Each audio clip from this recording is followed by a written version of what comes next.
Here we have another question. Joint cost allocation with cost after split off and byproduct revenues.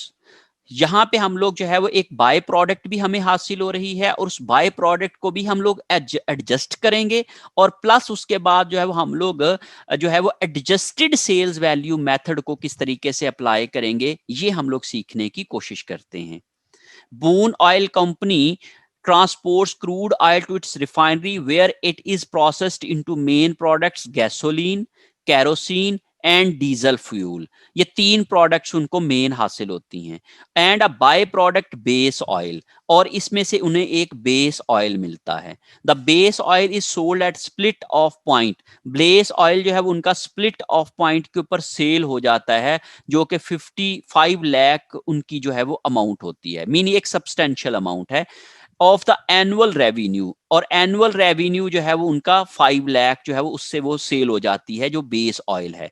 And the joint processing cost to get the crude oil to split are 5 million. और जो joint cost है crude oil से split off point तक के लिए जो products निकालने के लिए वो उनकी 5 मिलियन है। और एडिशनल जो इंफॉर्मेशन दी गई है वो ये है जी कि गैसोलीन, कैरोसिन, डीजल फ्यूल, इनकी जो बैरल्स उनको हासिल हो रहे हैं वो 5 लाख हैं, 1 लाख हैं, 2,50,000 हैं। और जो उनकी cost after split off point है, मीन जब वो स्प्लिट हो गए उसके बाद उनके ऊपर मजीद कॉस्ट जो लगाना पड़ी वो ये है, इसकी 2 मिलियन है, इसकी 500,000 है, इसकी 1 मिलियन है। और उनकी जो सेलिंग प्राइस पर बैरल है वो 25 है, 30 है एंड 20 है। तो इस तरीके से उनकी अल्टीमेट जो सेल वैल्यू है वो ये निकलती है। अब हम लोगों ने क्या करना है कि इनकी एडजस्टेड सेल्स वैल्यू की बेसिस के ऊपर इनकी कॉस्ट को एलोकेट करना है, जो कि जो हमारी समझने के जो जॉइंट प्रोडक्ट्स होती हैं। तो चूंकि इसमें हमारे पास एक जो है वो बाय प्रोडक्ट भी है, तो मैं आपके साथ स्क्रीन शेयर करने जा रहा हूं, आप देखें जरा प्लीज। इसमें ये हमारे पास जो है वो डाटा था। जॉइंट प्रोसेसिंग कॉस्ट थी टोटल हमारे पास 5 मिलियन की। इसमें से हमने बेस वैल्यू की, जो बेस ऑयल की जो वैल्यू आ रही थी, जो हमने एनुअल वैल्यू थी, वो हमने कहा जी 5 लाख है। वो हम लोग क्या कर देंगे, इसमें से माइनस कर देंगे, तो हमारे पास जो रिमेनिंग जॉइंट कॉस्ट आ जाएगी दैट इज 45 लाख। हम बेसिकली यहाँ पे बाय प्रोडक्ट के अकाउंट को डेबिट कर रहे हैं, और क्योंकि जब हम बाय प्रोडक्ट हासिल करते हैं तो उसको हम डेबिट कर देते हैं जब वो सब्सटेंशियल अमाउंट की होती है, और हम लोग वर्क इन प्रोसेस के अकाउंट को क्रेडिट कर रहे हैं। जब हम वर्क इन प्रोसेस के अकाउंट को क्रेडिट करते हैं तो हमारी जो मेन प्रोडक्शन कॉस्ट होती है वो कम हो जाती है। तो ये बेसिकली जो हम कम कर रहे हैं यहाँ पे कॉस्ट, वो बेसिकली इस एंट्री की आप एडजस्टमेंट कर रहे हैं। तो वर्क इन प्रोसेस के अकाउंट को क्रेडिट करने का मतलब क्या होता है कि जॉइंट प्रोसेसिंग कॉस्ट आपकी रिड्यूस हो गई है।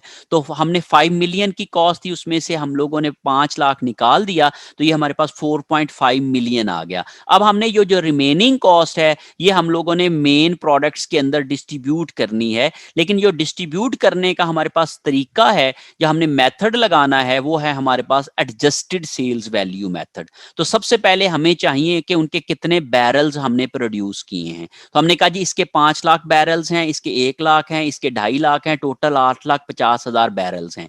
अब पर बैरल जो है ये 25 का बिकता है, ये 30 का, ये 20 का। तो हम लोगों ने इनके साथ मल्टीप्लाई किया तो ये इनकी सेल्स वैल्यू आ गई।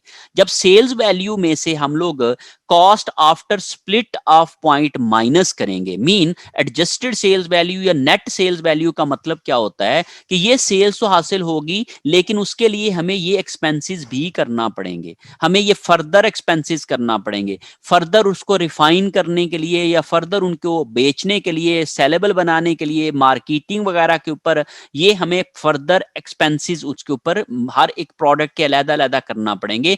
तो वो उसकी फर्दर प्रोसेसिंग कॉस्ट या फर्दर कॉस्ट आ जाएगी।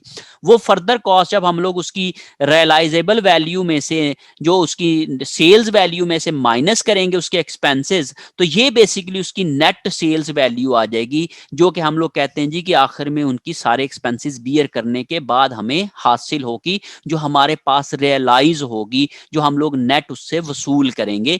तो ये हमारे पास सेल्स वैल्यू होगी। अब हम इसको बेस बना के क्या करेंगे कि अपनी रेशोज निकालेंगे, और उन रेशोज की बेसिस के ऊपर हम लोग कॉस्ट जो 45 लाख की कॉस्ट थी इसको डिस्ट्रीब्यूट कर देंगे। अब हमने रेशो निकालनी है, तो रेशो निकालने के लिए हम करेंगे this value divided by total sales value multiply by 100, तो ये हमने 61.8%। इसका मतलब ये हुआ कि गैसोलीन की जो नेट सेल वैल्यू है वो टोटल सेल वैल्यू का 61.8% है। इसका मतलब क्या हुआ कि कैरोसिन की जो सेल वैल्यू है, नेट सेल्स वैल्यू, वो टोटल सेल्स वैल्यू का 14.7% है।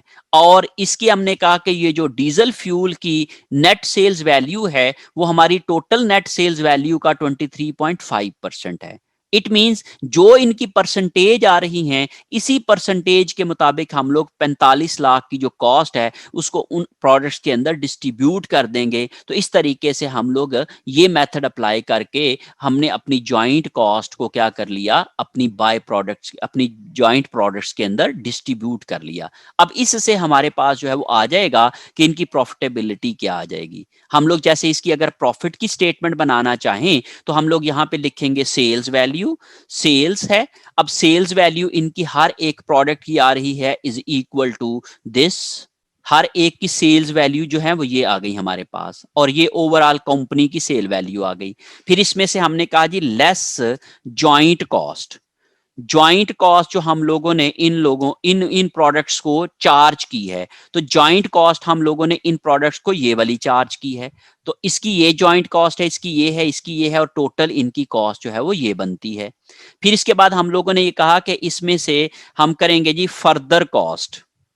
फर्दर कॉस्ट हमने इसके ऊपर कितनी लगाई, तो इज इक्वल टू, हमने कहा जी ये आफ्टर स्प्लिट ऑफ पॉइंट जो थी वो फर्दर कॉस्ट ये हमने इसके ऊपर अप्लाई की, तो ये हम लोगों ने यहां पे लिख लिया। हम यहां पे लिखेंगे जी टोटल कॉस्ट, तो टोटल कॉस्ट हम लोगों ने कितनी लगाई इन दोनों के ऊपर, हम लोगों ने इन दोनों का जब टोटल किया इन दोनों का, तो ये हमारे पास टोटल कॉस्ट आ गई। तो इस लिहाज से मैंने इनको दोनों को टोटल कर लिया।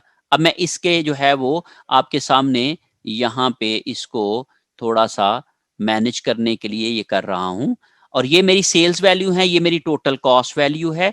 इसको मैंने जब सेल वैल्यू में से कॉस्ट वैल्यू को माइनस किया तो ये मेरे पास इसका जो है वो हर एक प्रोडक्ट का प्रॉफिट आ गया कि इसका प्रॉफिट कितना है, तो is equal to sale value minus total cost. Total cost में ज्वाइंट कॉस्ट भी है और फर्दर कॉस्ट भी है, दोनों को मिला के जब मैंने किया तो ये उसके ऊपर जो है वो प्रॉफिट आ गया, और सारी कंपनी का प्रॉफिट ये आ गया, और हर एक प्रोडक्ट का प्रॉफिट जो है वो इस तरीके से मैं कैलकुलेट कर सकता हूं। तो इस तरीके से मैं इसकी प्रॉफिट स्टेटमेंट बना सकता हूं।